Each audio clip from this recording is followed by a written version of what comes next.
Ano, tudo bem com vocês? Hoje estaremos começando o nosso segundo bimestre, referente ao ano letivo de 2022, aqui da nossa disciplina de Geografia. Pessoal, nesse bimestre vocês vão estudar um pouco sobre a população do Brasil, depois sobre o espaço urbano, a industrialização e o espaço rural brasileiro, certo? Então, sobre a população brasileira, seus aspectos demográficos é que vai ser o tema da nossa aula de hoje. Então, pessoal, quando a gente fala em população brasileira, a gente tem que analisar a sua população total, que também é chamada de população absoluta, pessoal. Em 2017, a população absoluta, ou seja, a população total do Brasil era de 207 milhões de habitantes. Porém, pessoal, hoje em dia, em 2022, a população brasileira é estimada pelo IBGE em 203 milhões de habitantes, ou seja, de 2017 a 2022 houve um crescimento de cerca de 6 milhões de habitantes no Brasil nos últimos 5 anos. E a tendência é que esse número continue aumentando, certo? Como mostra aqui o gráfico sobre a população total do Brasil. Neste gráfico que nós temos aí na tela, a população total ela é representada na cor vermelha pelas linhas vermelhas, a população masculina, que são os homens, pela cor verde, e a população feminina, que são as mulheres, pela cor laranja. Então, nesse gráfico, nós temos, no caso aqui, nós temos nesse eixo vertical a quantidade de pessoas, certo? Que são a cada 60 milhões, indo de 0 a 240 milhões. E no eixo horizontal, nós temos o tempo medido em anos. E aqui, no caso, são a cada 3 anos, nos últimos 30 anos, entre 2000 e 2030, certo? Então, essa é a forma da gente ver o gráfico. Então, você percebe que quanto mais o tempo passa, que é da esquerda para a direita, você percebe que as linhas vão subindo. Quer dizer o quê? Que nesse intervalo de tempo de 30 anos a população brasileira cresceu. Porém, aqui, a partir desse momento, você percebe que a linha ela deu uma estabilizada. E se continuasse essa contagem, começaria a curva descendente, ou seja, começaria a descer. Por quê? Porque a partir desse momento, mais ou menos por lá para 2030, a população brasileira ela vai diminuir ou então reduzir, ela vai reduzir esse ritmo de crescimento e vai se inverter, certo? Por causa da diminuição da taxa de natalidade, que a gente verá mais à frente. Então, aqui continuando nosso estudo, pessoal. A população brasileira ela se distribui irregularmente pelo território, ou seja, tem áreas no Brasil que tem muita população e tem áreas que tem pouco, ou seja, se a gente considerar o território brasileiro no geral, ele não é habitado com muita gente em todas as áreas. Tem áreas que vai ter muita gente, tem áreas que vai ter pouca gente, ou seja, não é uma distribuição igual pelo território. Então, ela é irregularmente distribuída, certo? Então, como é que a gente vai saber como é que ocorre a concentração? Como é que é medida a concentração de habitantes de uma área, certo? Você divide o número de pessoas daquela área pelo tamanho do território, que é o que? A área desse território medida em quilômetros quadrados.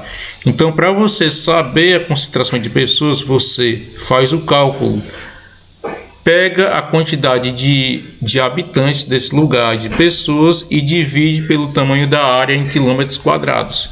O resultado vai ser chamado de população relativa ou densidade demográfica daquele local.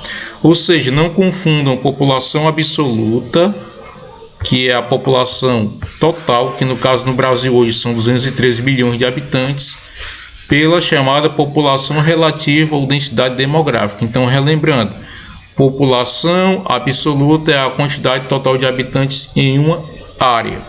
População relativa é a concentração de pessoas que vivem naquela área, certo? Então, são coisas diferentes. População absoluta é uma coisa, população relativa outra. População relativa ou densidade demográfica é, como é que você tira o cálculo dela? Você não soma todos os habitantes, como é a população absoluta. Você pega o total de habitantes e divide pelo tamanho da área, que é medida em quilômetros quadrados. Então vai dar o quê? Vai dar a densidade demográfica daquele local. Que isso que é a população relativa daquela área.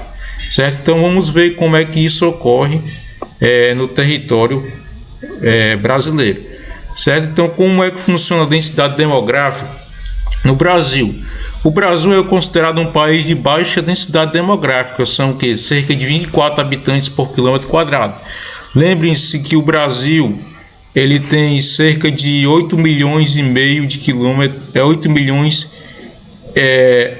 e 500 mil quilômetros quadrados, e tem uma população estimada em até 2017, nesse ano 2022, né, até o final de 2021, 203 milhões de habitantes. Então, a população, no caso do Brasil, relativa, ou seja, a densidade demográfica do Brasil, é 24 habitantes por quilômetro quadrado, considerada baixa. Certo? Então, o Brasil possui uma população grande, ela é a quinta maior do mundo. Lembre-se que o Brasil ele só tem população menor do que, por exemplo, na China, na Índia, nos Estados Unidos e também na Indonésia. Então, são esses 4 países que têm população maior que o Brasil. O Brasil é a quinta maior população do mundo. Então, apesar do Brasil ter essa população gigantesca, o Brasil também tem um território muito grande. Com isso, acaba que o país fique com baixa densidade demográfica. Você fazendo o cálculo, dá apenas o que? 24 habitantes por quilômetro quadrado. Então, o Brasil é assim considerado um país pouco povoado, já que a população é grande, mas o território também é grande. Então, a concentração de população é relativamente baixa.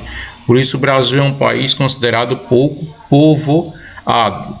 Então, onde é que se concentra a maior parte da população brasileira? Ou seja, onde é que está a maior densidade demográfica dentro do nosso território? Nas áreas próximas ao litoral, que é o que a gente vai observar nesse mapa. Nessas áreas se localiza a maioria dos municípios com mais de 10 mil habitantes. Lembrando, pessoal, que o Brasil possui 5.570 municípios, ou seja, muita cidade, muito município. E o nosso município de Viçosa do Ceará, ele possui uma população absoluta que é acima de 10 mil habitantes, que é o que está sendo mostrado aqui no mapa.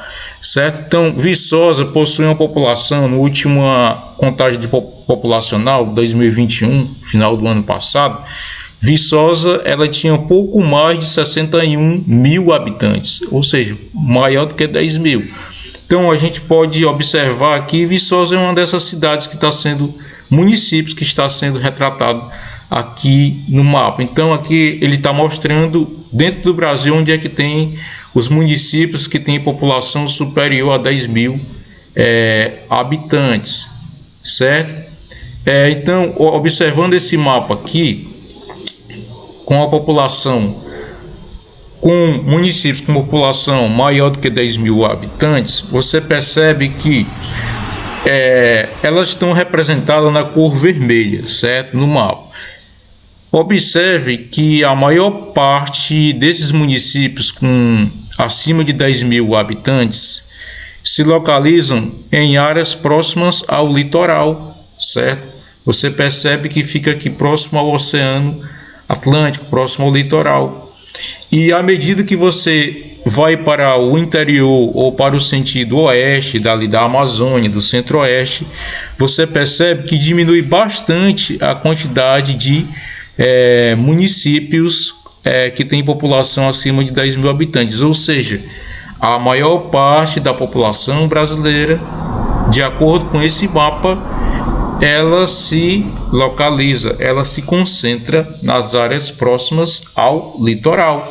Então essa é a informação que nós temos que aprender, que a maior concentração de habitantes no território brasileiro se localiza em áreas próximas ao litoral, certo? Então, pessoal, agora a gente vai estudar alguns aspectos sociais relacionados à nossa população, como a taxa de natalidade, taxa de mortalidade e crescimento vegetativo ou crescimento natural, que é a mesma coisa. Certo, pessoal? O crescimento natural ou vegetativo de uma população é determinado pela diferença entre as taxas de natalidade e mortalidade. Ou seja, para a gente saber sobre o crescimento da população de um lugar, você subtrai a taxa de natalidade pela taxa de mortalidade. Mas vamos entender primeiro o que é taxa de natalidade e o que é taxa de mortalidade, certo? E o que é taxa de natalidade? Representa o número de nascimentos em cada grupo de 1.000 habitantes em determinado período. Ou seja, a taxa de natalidade é o que? É a quantidade de nascimentos num grupo de pessoas a cada 1.000 habitantes num determinado período. Geralmente esse período de contagem de nascimentos é um período de 1 ano, certo? Assim, uma taxa de natalidade de 4 por 1.000 indica que houve 4 nascimentos a cada 1.000 habitantes. Então você percebe, pessoal, que a taxa de natalidade ela não é medida em porcento, ela é medida por 1.000. Por quê? Porque a quantidade de pessoas que nasceram num grupo de cada 1.000 habitantes durante um período geralmente de 1 ano, certo? Então isso é a taxa de natalidade. A taxa de mortalidade representa o número de óbitos, ou seja, de mortes, em cada grupo de 1.000 habitantes em determinado período. Já a taxa de mortalidade é diferente. Então, a taxa de mortalidade ele representa o número de mortes de pessoas num grupo de cada 1.000 pessoas durante geralmente 1 ano, período de 1 ano. Então, isso é a taxa de mortalidade. Mas a taxa de mortalidade também tem um dado que ele é complementar, que também precisa ser analisado, que é a taxa de mortalidade infantil. O que é a taxa de mortalidade infantil, pessoal? É a quantidade de mortes, de óbitos, de crianças que morreram até completar 1 ano de idade, no período de 1 ano. Então, a quantidade, no grupo de 1.000 pessoas, certo? Que não sobreviveram até a idade de 1 ano, certo? Durante um intervalo de tempo de 1 ano. Então, essa é a taxa de mortalidade infantil. Então, quando a população de um país cresce, significa que a taxa de natalidade é superior à taxa de mortalidade, descontados os movimentos migratórios. Então, como é que a gente sabe se a população de um país cresce? Quando, durante o período de tempo, determinado período de tempo, vamos dizer 1 ano, sem você contar as migrações, né, as pessoas que saem e entram no país, só contando as que nascem e as que morrem, se a quantidade de pessoas que nascem for maior do que as que morrem, então a população vai crescer.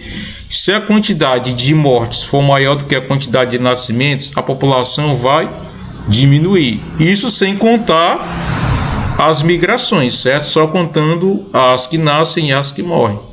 Então, é isso, certo, pessoal? Então, vamos ver aqui também um gráfico aí que vocês veem que tanto a taxa de natalidade quanto a taxa de mortalidade vem diminuindo no Brasil, certo? Você percebe que no gráfico aqui, de 1881 até 2017, houve tanto queda das taxas de mortalidade quanto na taxa de mortalidade. Porque a gente vai ver aqui que, no caso, as taxas de mortalidade diminuíram, porque houve uma melhoria muito grande nas condições de vida da população. Então, melhoria na alimentação, na questão da higiene, da saúde, do atendimento médico, das vacinas, dos remédios, certo? Então, com melhor alimentação, com melhor atendimento na saúde, com melhor saneamento básico, com melhor abastecimento de água potável, certo? Tudo isso fez com que a população diminuísse a quantidade de mortes no país. E também houve uma diminuição das taxas de natalidade, que a gente vai ver aqui também, certo? Então, quais foram esses, no caso, aspectos responsáveis pela diminuição da taxa de natalidade no país? Métodos contraceptivos, né, que são anticonceptivos, ou seja, aqueles métodos que as pessoas utilizam para evitar de ter filho, certo? O aumento da participação da mulher no mercado de trabalho, então, com cada vez mais a mulher entrando no mercado de trabalho, ela escolhe mais investir na profissão, né, na melhoria do ganho de vida, do que no caso, ter uma família, ter filhos. Isso ajudou a diminuir a taxa de natalidade. E outra coisa, planejamento familiar, questão das pessoas repensar em ter menos filhos, ter uma quantidade menor de filhos por causa do custo de vida, de educação, colocar na escola, certo? Alimentação. E tudo isso acaba fazendo as pessoas repensarem na questão dos filhos. Tudo isso aí diminuiu a taxa de natalidade no Brasil. Também a taxa de fecundidade no país, que é o quê? O que é a taxa de fecundidade, pessoal? É a quantidade média de filhos por mulher, certo? No país, considerando a idade de 15 a 49 anos. Então, houve uma diminuição das taxas de natalidade e fecundidade no país. Então, se também está nascendo menos gente no país, mesmo tendo morrido menos gente, mas nascendo menos, o ritmo de crescimento da população, ela diminui, certo? Então, você percebe aqui, nesse outro gráfico, que as taxas de fecundidade, ou seja, da quantidade de filhos por mulher no Brasil, diminuiu bastante, da década de 1960 até o ano de 2017. Então, nesse intervalo, você percebe que essa linha, ela reduziu bastante. Em 1960, a quantidade de filhos por mulher no Brasil era de 6,3 filhos. Já no ano de 70, era 5,8. Em 1980, baixou para 4,4. Em 91, baixou para 2,9. Certo? Então, aqui entre 60 e 90, houve uma queda muito drástica. Principalmente aqui nesse intervalo, entre 60 e 91, a queda foi muito grande. Pela metade, olha, de 6,3 para 2,9. Então, caiu bastante a quantidade de filhos por mulher no Brasil, certo? Mas aqui também continuou diminuindo, mas não no ritmo tão grande quanto entre 60 e 91. Por exemplo, em 2000 chegou a 2,3, aí diminuiu para 1,86, agora 1,74, e em 2017 1,67. Mas realmente a maior queda foi entre 60 e 91. Isso indica que o quê? Que houve uma drástica redução da quantidade de filhos por mulher no Brasil, portanto, muito menos nascimento. Se está nascendo menos gente no país, então o ritmo de crescimento da população vai diminuir. Pessoal, então esse foi o nosso assunto que a gente veio estudar nessa aula de hoje. Espero que vocês tenham gostado, certo? Porque a gente está estudando a população do nosso país. E eu vou deixar com vocês uma atividade para vocês fazerem. Vou colocar lá no grupo de WhatsApp sobre essa aula que a gente fez hoje. E um abraço a todos e um bom final de semana com feriado prolongado, que o feriado foi da quinta para sexta. Então vocês vão ter sexta, sábado e domingo para descansar. Tá certo? Pois aí, pessoal. Um abraço a todos. Até a próxima aula. Tchau.